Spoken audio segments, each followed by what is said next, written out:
So we know people who have celiac disease have an autoimmune response to gluten, and that is why they avoid grain products, right?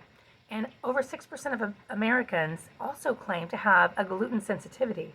But I wonder, is it really the gluten, or is it the multitude of problems with grain in particular that is just inherent whether or not you have celiac disease?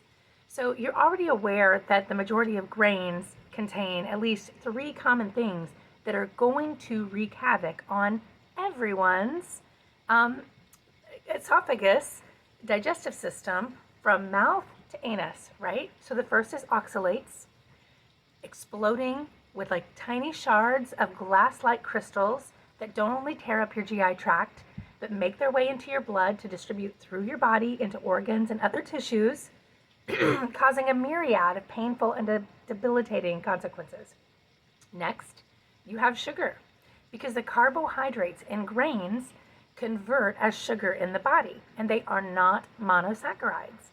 So immediately they cannot be digested in your mouth and your stomach. They get down to your intestines and they cause pain, cramping, gas, bloating. All of these issues that cause great discomfort, possibly diarrhea and other GI results. Don't forget about the accumulation of fat on the liver from the overwhelm it experiences in the process of digesting sugar, especially sugar that's not a monosaccharide.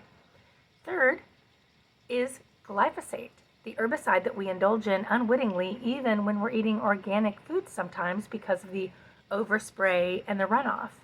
This and a myriad of other herbicides and pesticides that are perfectly legal in the United States, destroying your microbiome, stripping your esophagus lining, creating neurological disturbances like brain fog and distress and anxiety. And this is not even considering the preservatives, gums, flavor enhancers, artificial flavors and colors, and other Frankenstein additives that are included in commercial products. So even if you're making your own homemade sourdough from scratch, all three of these parts play a role, right? The oxalates, the sugar, maybe the glyphosate, possibly the immune response from the gluten.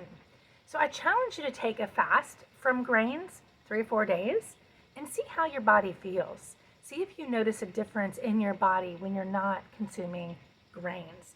These three culprits are wreaking a lot of havoc in a lot of people's bodies, and it's really a food. Grains are a food that we should have in serious moderation.